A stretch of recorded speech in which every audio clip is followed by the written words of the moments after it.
Hi, good day to you and welcome to my channel where I tutor you in science for free. The topic in this video will be salts.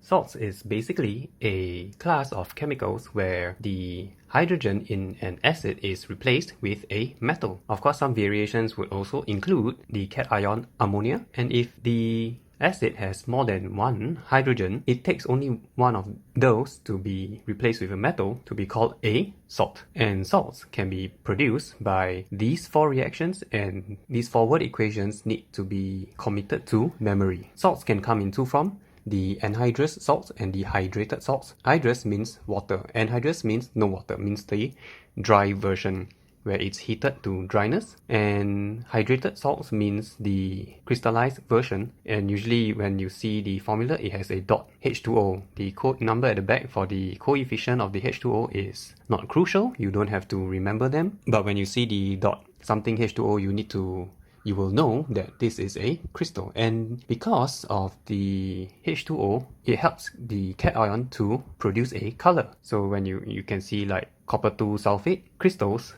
with the H2O around them can appear as blue in color, but the anhydrous one is white because it has no H2O to help produce the color. Salts can be soluble and insoluble, and they come in this table. I'll call it usually the solubility table. This is very important. You need to commit this to memory also. So we will begin slowly. All spent salts are soluble: SPAN, sodium, potassium, ammonium, and nitrates. And within the word span, there's a SPA, so all SPA salts will definitely be soluble. This works for the carbonates because all carbonates are insoluble.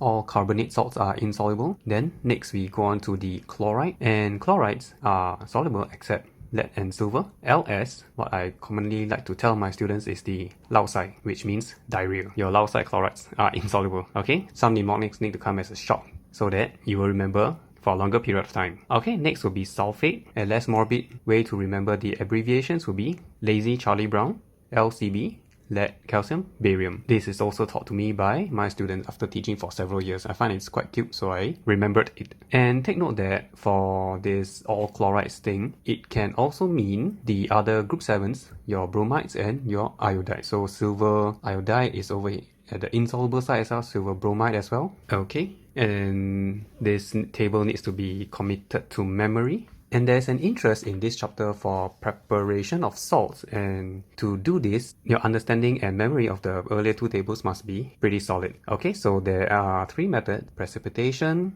reaction of acid with insoluble substance, and lastly is titration. Okay, so we go to the first one, precipitation. The easiest one will be this one because it's like a liquid plus a liquid, boom, you get a solid in your test tube. So a soluble solution plus a soluble solution, adding together, the ions within it will combine to form an insoluble one. So you get your information from the solubility table. Okay, next will be addition of acid with an insoluble substance. Usually is just a metal, an insoluble base, or an insoluble carbonate. And usually the solid should be in excess. And what do I mean by excess? Look at this bar chart. Usually I will draw on my students' materials very exaggerated bar chart to show that what is excess. And the meaning of excess is so that you completely use up the acid. So this method, this recipe here is like a liquid, the acid plus the solid to get a liquid. And once they are mixed with excess of the solid, filter away the excess solid, crystallize the filtrate by heating it to saturation, allow the saturated solution to cool, to crystallize, collect the crystal, wash with cold distilled water, dry between sheets of filter paper. Lastly will be titration. Usually titration is just a bombastic name for trial and error. For this recipe is liquid plus liquid equals to liquid. And because they are all liquids, you can tell how much one has to be added. Okay, so a titration has to be carried out, and once you know your amount of volume of each reagent to be mixed, prepare them, mix them, and crystallize the filtrate. With the earlier said example, heat the filtrate to saturation, allow it to cool, to crystallize, collect the crystal, wash with cold distilled water, dry between sheets of filter paper. Okay, next will be this complicated topic on qualitative analysis. and going straight to the point is this 4 flowchart over here. And I'm sorry to say that if you want to score many points, all of this has to be committed to memory, so much so that when you're given a piece of blank paper, you can recite everything from memory. Okay, so there's a strategy to do this easily. So we will go through from the gases to the anions and then to the cations. So take a look at gases.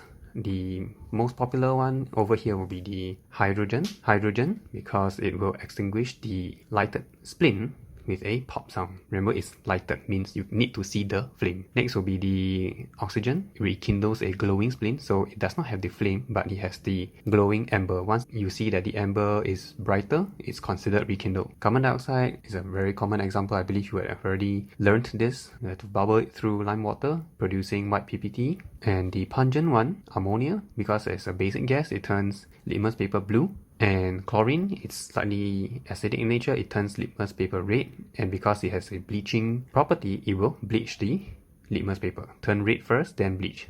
And the odd one will be the sulfur dioxide. Rarely tested, rarely asked, but this is the information. So if you identify a smell like a very dirty toilet, ammonia should be the one. Or a swimming pool kind of smell, it should be the chlorine. But of course, you don't write swimming pool smell in your papers. You write pungent. Okay, and going on to anions, because we understood the earlier two tables, it will help us with the understanding of identifying anions. First, if the salt solution has a carbonate anion, adding acid will produce a carbon dioxide gas that forms white PPT on lime water. Any other acid will constitute, not just HCl. Okay, and this is a special one, nitrate. Adding of the aluminum foil and on heating gives ammonia gas, turning moist litmus paper blue, and this will tell you that the anion here will be a nitrate. And adding this pair will give a white PPT with a sulfate anion because of this row here. And of course, if it is lead nitrate, it works the same. Calcium nitrate, it works the same. And adding this pair will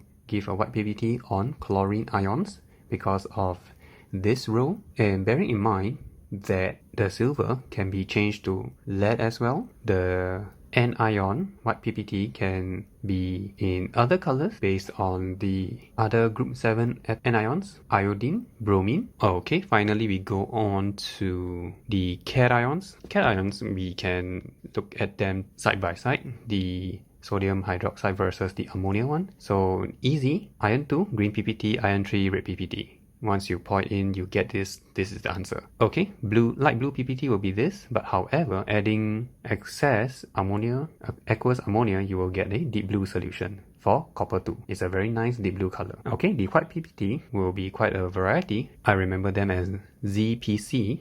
Let's look at the easier one, zinc. Z for zinc forms a white PPT, soluble in excess for this, and also for this. P for PB, for lead, white PPT, soluble in excess for this, insoluble for this. And lastly, calcium white PPT on this only, insoluble in excess. And on ammonia, yes, it shows no PPT. And so this chapter is pretty short, even if you see it in the learning outcomes, but the information required in here must be of pinpoint surgical accuracy for these 4 flowcharts and the 2 tables in front if you want to score a lot of points. And that is all for today. Hope you enjoyed this video. Do give it a like and subscribe and share it with somebody who needs to see this. And I will catch you in the next video. Bye!